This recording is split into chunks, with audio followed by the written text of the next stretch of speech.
Bonjour à tous, bienvenue dans cette formation sur Power BI des spots. Dans cette vidéo, nous allons apprendre à créer une visualisation de données de manière simple et rapide. Que vous soyez débutant, que vous découvrez Power BI pour la première fois, vous verrez qu'il est possible de transformer des données brutes en un graphique interactif en seulement quelques minutes. Et à la fin de la vidéo, vous serez capable de faire chez vous, par exemple, d'importer des données depuis Power BI, de les nettoyer avec Power Query, de créer un graphique, d'ajouter des filtres et même de personnaliser votre graphique. Alors, commençons sans plus attendre. Là, j'ai déjà lancé Power BI, mais je vais le lancer à nouveau. Donc, je lance l'application Power BI. Alors, sur l'écran d'accueil, je choisis rapport vierge pour créer un nouveau rapport. C'est ce qui apparaît ici. Il y a deux volets qui vont nous intéresser. Il y a le volet données. C'est là où vont apparaître nos données, notamment nos tables et nos colonnes. Et il y a le volet visualisation. C'est là où va apparaître, là où nous allons sélectionner notre visuel, les types de graphes que nous voulons avoir. Et par la suite, nous allons le configurer en le déposant, en cliquant et en déposant à ce niveau-là. Nous voulons donc, notre objectif est de transformer un simple fichier de données de vente en un graphique interactif. Pour débuter, nous allons importer les données. Donc, nous partons sur le ruban supérieur ici, accueil, obtenir les données. Nous avons différentes sources de données que nous pouvons importer, données Excel, texte CSV et d'autres types. Nous, ce qui nous intéresse, c'est comme notre donnée est au format Excel, donc on choisit le classeur Excel. Et au niveau d'ici, nous allons parcourir, indiquer où se trouvent nos données et ouvrir. Et ensuite, on passe sur suivant. Voilà.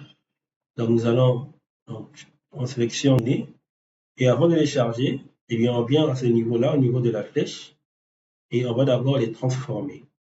Alors là, Power BI va afficher l'interface Power Query. Nous voulons vérifier que, par exemple, la colonne date, que ce qui apparaît ici, ce sont bel et bien des dates, c'est le format date et pas un format texte. Alors, comment on le fait? Eh bien, je viens sur la colonne, sur le nom de la colonne date, date vente. Je fais un clic droit. Je choisis modifier le type et je vois que le type qui est sélectionné par défaut, c'est date. Donc, je suis sûr que Power BI va interpréter ces chiffres comme étant des dates. Donc, il y aura un meilleur regroupement temporel. Et nous avons également des champs vides ou nuls. Nous devons les supprimer. Alors, qu'est-ce qu'on fait? Par exemple, je me positionne sur la colonne région. Ici, j'ai le descriptif de notre colonne région avec les deux lignes vides. Ici, je choisis au niveau de la flèche, je fais un clic sur la flèche et je sélectionne tout ce qui est nul ou vide. Automatiquement, eh bien, Power Query a retiré toutes les lignes vides. Je peux aussi le faire depuis ici, depuis le ruban accueil, et à ce niveau-là, supprimer les lignes. Je pouvais bien sélectionner cet onglet-là, supprimer les lignes vides et automatiquement, les vides seront supprimés. Alors par la suite, qu'est-ce que je fais? Je fais fermer et appliquer pour prendre en compte nos modifications.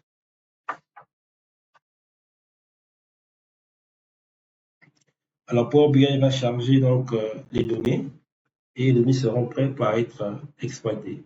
Je peux vérifier donc les données à ce niveau, au niveau de juste à ma gauche sur affichage table. J'ai la vue sur mes données et je me rends bien compte que par exemple date, le type c'est date, produit, le type c'est texte et ici en chiffre d'affaires, le type c'est nombre entier. Donc les données sont bien formatées. Par la suite, donc, je peux commencer à créer mon premier graphique. Donc, je reviens dans affichage du rapport. Je choisis le type de graphe que je veux avoir au niveau du volet visualisation. Par exemple, je choisis histogramme empilé. Je peux l'agrandir en faisant ceci. Maintenant, au niveau du volet données, je dois indiquer donc les colonnes que je veux afficher sur mon graphique. Donc, sur l'axe des X, je veux mettre région. Donc, je clique et je dépose ici, région. Sur l'axe des Y, je vais indiquer donc chiffre d'affaires. Et automatiquement, ici, par défaut, il fait la somme des chiffres d'affaires par région. Et j'ai l'infobulle qui apparaît. Et donc, je peux aussi indiquer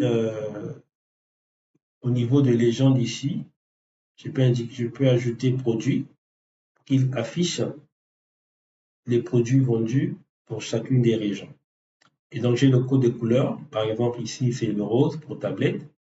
Et j'ai le résultat pour la région Est. Le nombre de tablettes vendues, on est à 14 000. Alors, par la suite, qu'est-ce que je peux faire? Je peux améliorer le titre de mon tableau. Pour cela, je viens au niveau de visualisation. Je choisis cette option générale et ici, titre. Donc, je modifie le titre. Je mets un titre beaucoup plus parlant. Par exemple, vente. Je peux ajouter encore un sous-titre. Je vais cocher ici et je vais apporter une précision. Donc, vente, je peux ajouter par exemple région en euros. Donc, ce qui apparaît, c'est vente par région en euros. Et je peux mettre un diviseur juste en bas pour séparer mon titre du graphique. Je peux aussi encore aller plus loin. Je peux supprimer l'axe des Y et le titre qui apparaît au niveau de l'axe des Y. Dans ce cas, je viens toujours dans le volet visualisation. Au niveau de désactive les valeurs et je désactive le titre. Voilà ce qui apparaît. Et comme je veux avoir les valeurs aussi, pour voir les valeurs apparaissent sur le graphique, qu'est-ce que je fais? Toujours à ce niveau-là, après avoir désactivé la valeur de l'axe des Y et le titre de l'axe des Y, je descends juste en bas, je coche étiquette des données. Voilà, donc j'ai des valeurs de chaque produit qui apparaît sur mon tableau. Et si je veux avoir la valeur en entier, je déroule l'étiquette des données et juste en bas, voilà, unité d'affichage, je dis aucun. Et là, j'ai le montant complet qui apparaît sur mon graphique. Maintenant aussi, nous avons la possibilité d'ajouter un filtre interactif. Dans ce cas, qu'est-ce que je fais? Donc ici déjà, je déplace mon curseur pour le mettre sur une page vide. Et donc je vais dans le volet visualisation. Je choisis donc mon filtre. Donc ici, je choisis segment. Et par la suite, je vais faire un filtre par produit. Donc je prends donc dans le volet données, je choisis produit que je vais déposer dans le champ qui apparaît ici. Voilà. Et je peux réduire comme ça. Et ainsi, je peux donc cocher. Je peux afficher les résultats par produit. J'ai établi un filtre intéressant. Et ainsi, je peux voir donc, par exemple, le produit imprimante. Je vois les ventes par région. Je vois que la région ouest a réalisé la meilleure vente en termes d'imprimante vendue. On est à 13 200 euros. Je peux aussi afficher les résultats par ordre. Là, c'est par ordre décroissant. Je peux afficher par ordre croissant. Donc, pour cela, je viens au niveau des 3 points. trier par et je prends tri croissant. Voilà comment ça va apparaître. Et je peux revenir pour remettre la vue par défaut, donc tri décroissant. Et je peux aussi après modifier la couleur de mon graphique. Et pour ce faire, je reviens à ce niveau-là, affichage. Et je peux choisir une couleur appropriée selon ma convenance. Donc voilà, nous avons réalisé notre premier graphique sur Power BI. Vous voyez, en quelques minutes, nous avons eu le résultat que nous souhaitons. Je peux afficher par la suite l'ensemble de tous les produits. Merci beaucoup d'avoir suivi cette vidéo et à très bientôt pour d'autres vidéos intéressantes sur Power BI.